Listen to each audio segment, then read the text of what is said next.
Donc le nombre de neurones, c'est le nombre de classes. D'accord? C'est un exemple, mais toujours ça dépend de l'objectif. Et la couche de sortie, c'est une couche de décision. Alors, généralement, dans un problème de classification d'observation, donc la classification se fait en deux étapes. Une première étape d'apprentissage et une deuxième de généralisation. D'accord? Comme il a déjà présenté notre collègue. Donc, la première, l'apprentissage pour que le réseau apprend, pour adapter les paramètres du réseau. D'accord? Les paramètres sont les vecteurs poids du réseau et d'autres paramètres selon la fonction. Et pour la phase de généralisation, c'est pour tester le comportement du réseau. Et c'est la phase, c'est propre de la classification. Alors, donc maintenant je présente l'apprentissage compétitif. Donc comme je vous ai dit, l'apprentissage compétitif, il est inspiré de la méthode de Camis. D'accord? Donc nous avons un exemple, un échantillon d'observation. Donc nous avons utilisé ce réseau à deux couches seulement. Une couche d'entrée et une couche de compétition. Et cette couche, il va jouer les deux rôles. Le rôle de couche cachée et le rôle de décision en même temps, parce qu'il y a seulement une comparaison des valeurs d'entrée. Alors, l'entrée, il ne fait que transmettre l'information. Donc, chaque neurone, il reçoit un attribut ou bien un paramètre de l'observation. La couche de compétition, alors notre objectif, c'est quoi? Donc, nous avons le Camis. Camis, son principe, c'est détecter les centres des classes. Donc, ces neurones, ils représentent les centres des classes. D'accord? Donc, chaque neurone, c'est une simulation du centre de classe qui est caractérisée par son vecteur poids. D'accord? Et par une fonction d'activation. D'accord? Donc, le vecteur poids, c'est quoi? Le vecteur poids qui caractérise le neurone. Les ensembles des nombres réglables. Non, il représente le centre d'une classe. D'accord? En fin de compte, c'est une observation. C'est une observation. Donc, parmi les observations de l'échantillon. Alors, voilà, donc nous avons un nombre de neurones. Là, ça se pose le problème de nombre de classes. Parce qu'on a dit que le nombre de neurones de cette couche est égal au nombre de classes présentes dans l'échantillon. Si nous sommes dans un contexte supervisé, pas de problème. Donc le nombre déjà compte. Mais si nous sommes dans un contexte non supervisé, nous n'avons aucune information sur les données, sauf celles extraites des données. D'accord? Alors comment résoudre ce problème? Donc pour l'apprentissage compétitif standard supervisé, c'est le nombre est égal au nombre de classes présentes. Après, nous allons voir comment essayer, c'est-à-dire de trouver une solution au contexte non supervisé. Donc l'algorithme est simple. Donc ça nécessite une phase. Donc normalement, nous avons trois phases. Une phase d'initialisation pour initialiser les paramètres du réseau. Donc, vous voyez, donc, les paramètres du réseau sont les vecteurs poids, c'est-à-dire les centres des classes. Oui, et nous avons la fonction d'activation. Alors, la fonction d'activation, c'est une métrique. C'est la distance euclidienne. Donc, nous avons choisi la distance euclidienne comme critère de ressemblance entre les observations. Alors, la phase d'initialisation consiste à tirer aléatoirement de l'échantillon un nombre d'observations qui est égal au nombre de neurones de la couche de compétition. D'accord? Après, on présente une observation à l'entrée du réseau. Donc, chaque observation présentée, qu'est-ce qui se passe au niveau de la couche de compétition?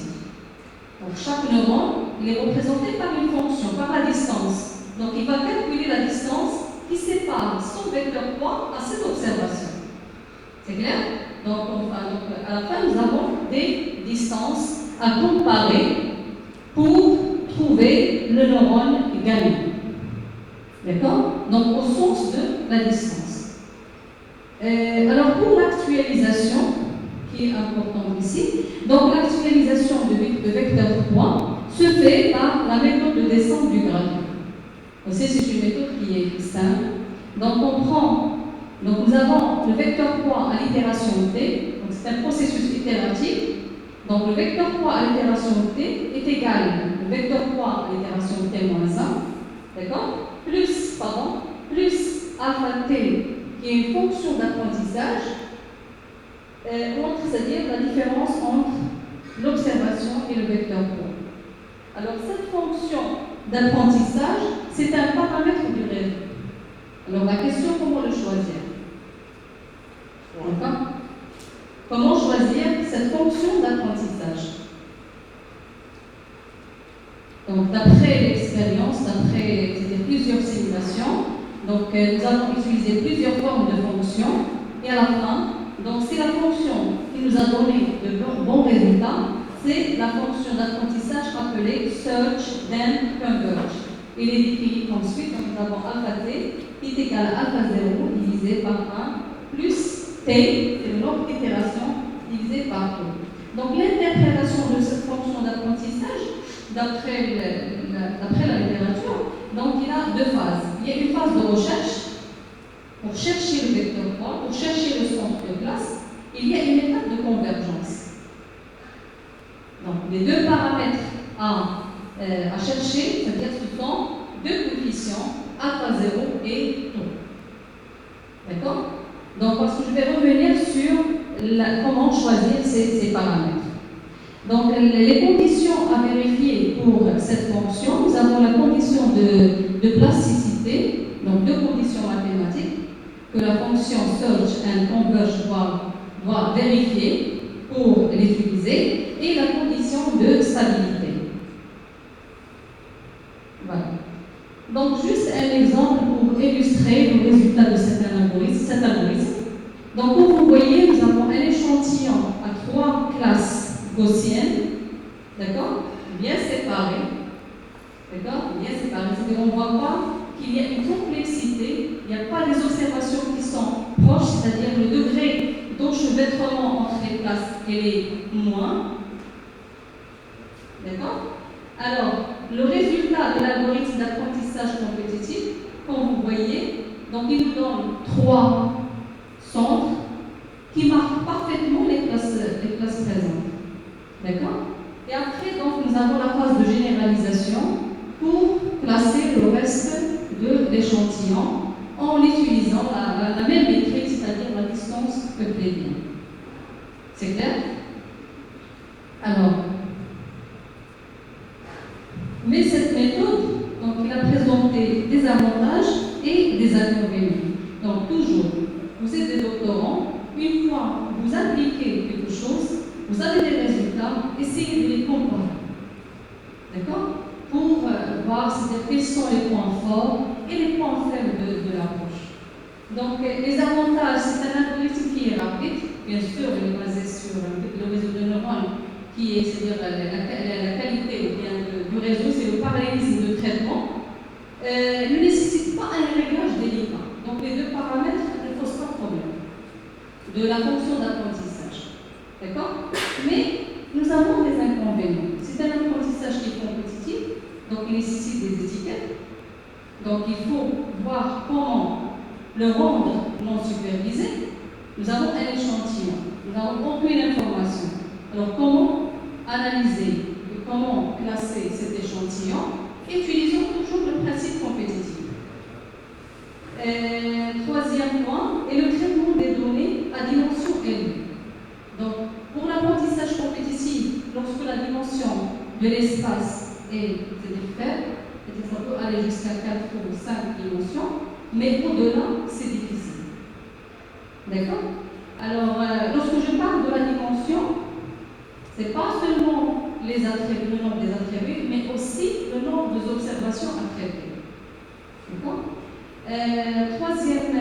Quatrième inconvénient, c'est qu'il est non adapté aux distributions non gaussiennes, c'est-à-dire non linéairement séparables.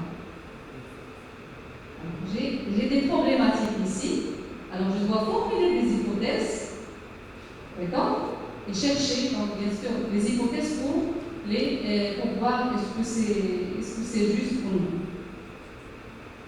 D'accord? Donc, je vais commencer par le contexte non supervisé et vous présenter un exemple d'apprentissage non supervisé. C'est une variante de l'apprentissage compétitif. C'est l'apprentissage avec pénalisation du rival. D'accord? Alors, dans l'apprentissage compétitif, on actualise seulement le vecteur poids du neurone gagnant. D'accord? Suivant, bien sûr, la méthode de descente de gradient. Mais ici, l'idée de la CPR, c'est de faire converger le vecteur poids du neurone gagnant vers la classe, vers le centre d'une classe, et repousser le vecteur poids de son rival vers les autres classes. C'est-à-dire, son rival, c'est le deuxième neurone gagnant. D'accord? Alors, de cette manière, donc à la fin de l'apprentissage, nous allons voir que les neurones de surnombre, elle est loin du centre des classes. Et de cette façon, on a pu résoudre le problème du contexte non supervisé. D'accord. Donc, l'algorithme, le principe, c'est le même que l'apprentissage compétitif, sauf que au niveau de l'actualisation, toujours on fait, c'est-à-dire la distance, on cherche la distance minimale pour voir le neurone gagnant, mais cette fois-ci, le premier neurone gagnant et le deuxième neurone gagnant. Et l'actualisation se fait avec la technique de descente de gradient, mais pour le premier, pour le neurone gagnant, avec une fonction d'apprentissage positive, et le deuxième avec une fonction d'apprentissage négative. Vous voyez? Donc c'est le même principe, sauf que nous avons, c'est-à-dire changer les signes afin de repousser les autres neurones. Et c'est un processus itératif. Voilà. Donc maintenant, je vous présente une deuxième variante de l'apprentissage compétitif standard. C'est l'apprentissage compétitif sensible à la fréquence. Qu'est-ce que ça veut dire?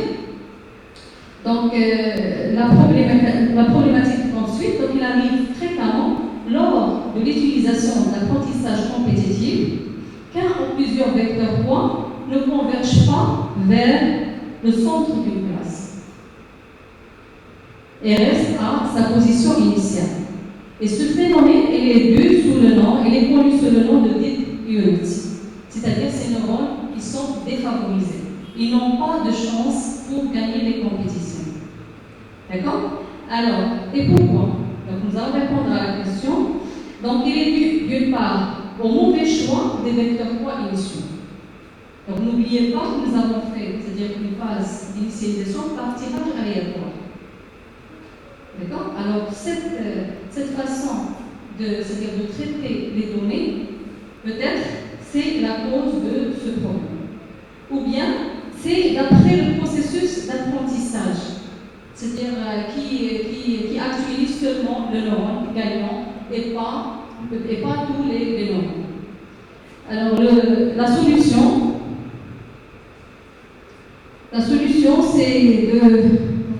c'est Aralt, donc il a proposé de multiplier la distance entre une observation et un neurone par un terme de conscience, c'est-à-dire un coefficient.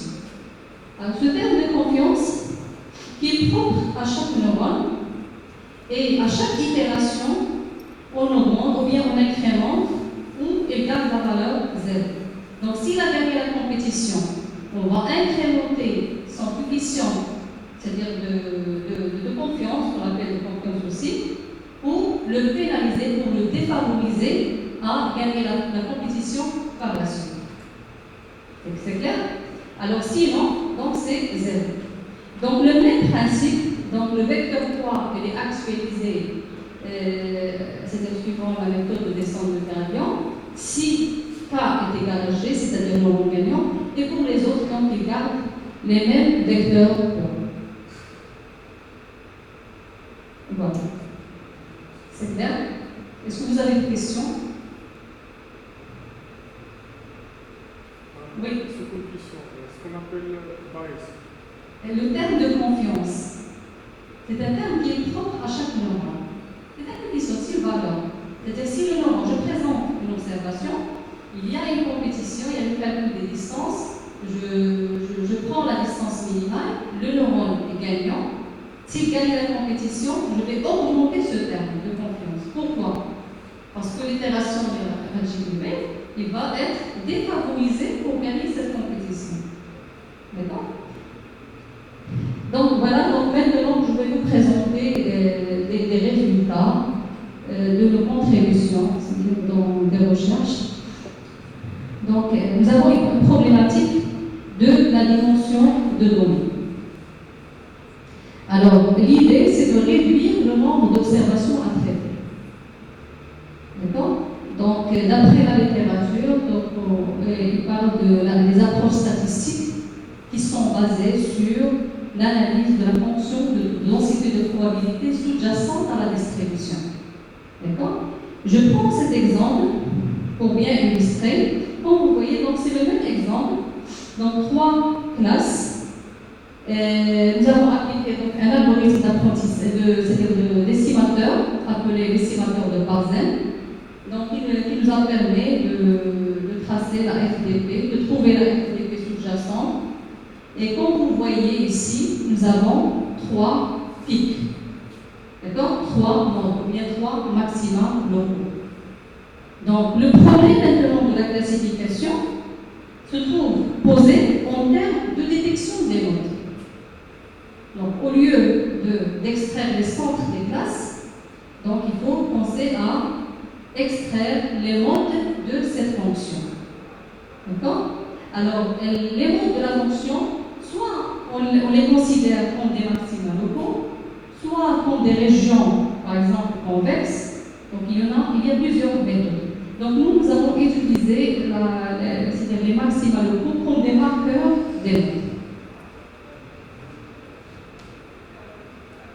Donc, ici, donc, les étapes de l'approche.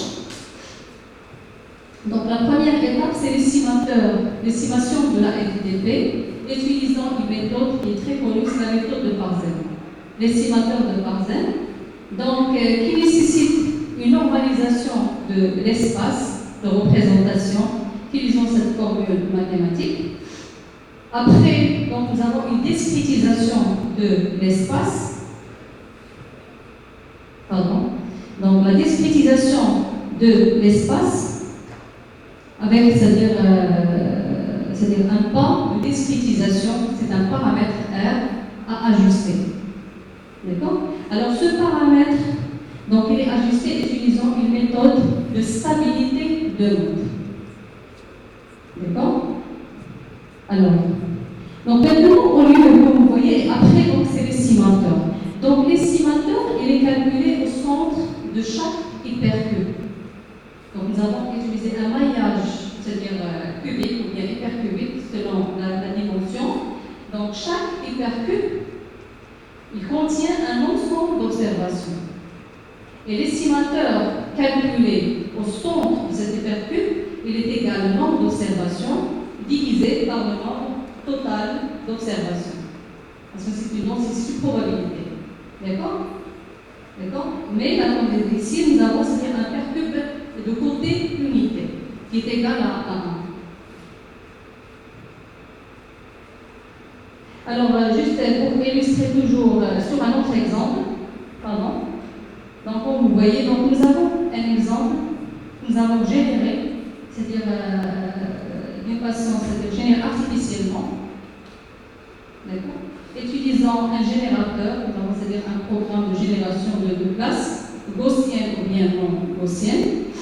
Ici, on présente les paramètres statistiques de l'échantillon. Donc, vous voyez, nous avons 4 classes et 4 modes de la FT. Donc, l'idée maintenant, c'est d'appliquer l'algorithme apprentissage compétitif pour détecter les modes de la FTP et non pas les centres des classes. D'accord? Donc, nous avons le réseau constitué de 2 couches, une couche d'entrée et une couche de compétition. Les neurones de la couche de compétition sont paramétrés par le vecteur poids et par la fonction d'activation. Mais avant, le vecteur 3, c'est une observation. Maintenant, non. Au lieu de l'observation, c'est l'hypercube. Donc l'hypercube, vous voyez, donc comment on va réduire le nombre d'observations traitées. Donc je présente les x1, xn, ça représente le centre des hypercubes. C'est clair? Et donc la couche d'entrée, elle transmet l'information. Voilà. Et la couche cachée, c'est la couche sortie bien compétition, il est défini par les vecteurs poids qui représentent cette fois-ci c'est pas les centres des classes, ils sont les centres des hypercubes. D'accord? Les centres des hypercubes, donc voilà. Donc vous voyez, donc une illustration pour voir. Donc ce sont des hypercubes.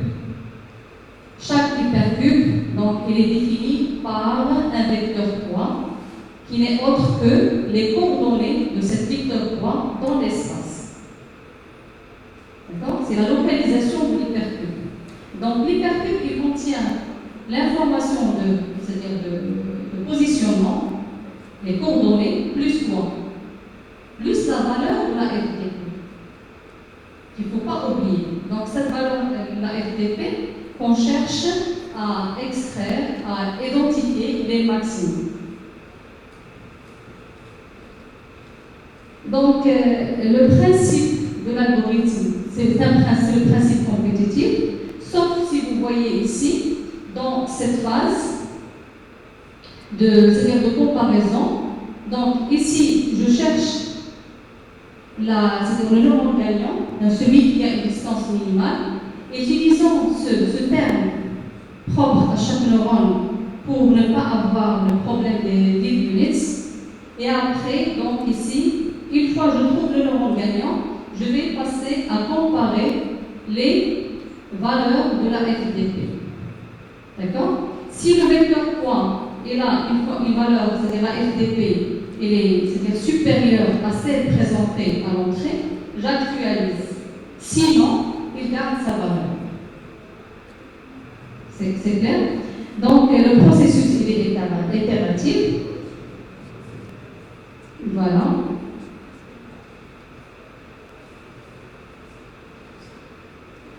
Donc, juste, c'est ce que j'ai présenté. Donc, pour illustrer, donc, je présente les centres des hypercubes.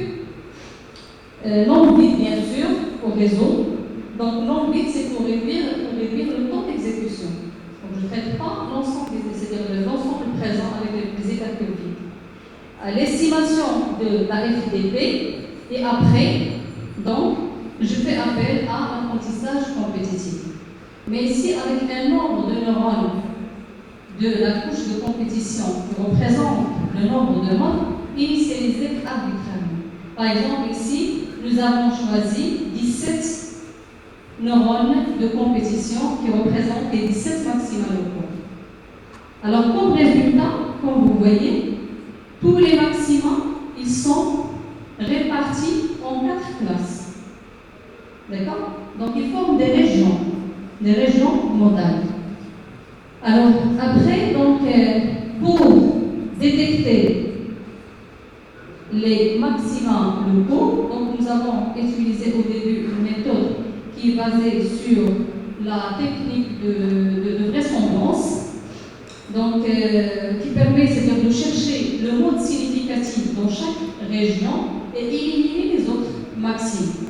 Donc on a procédé par élimination, c'est-à-dire chercher un seul maxime, d'accord, et non pas la région. Donc nous avons les résultats, mais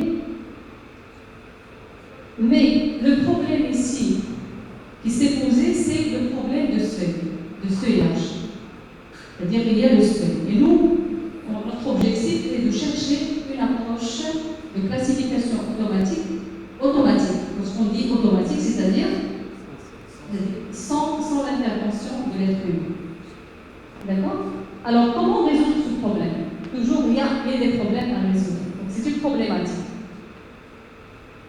Alors, donc, c'est la suite. Alors, une fois nous avons les maxima, on passe à l'étape de généralisation par une méthode de classification comme la méthode d'assignation. au sens de, c'est-à-dire simple, des observations au noyau des classes. Voilà. Et toujours, on essaie de comparer la méthode avec d'autres méthodes. Donc ici, nous avons utilisé comme critère de comparaison, c'est-à-dire le taux d'erreur. Alors, comme on voit, donc c'est pareil. Mais maintenant, donc, nous avons le problème de seuillage. Alors, l'idée, donc ici, c'est bien l'idée de l'apprentissage compétitif et bien. D'accord ?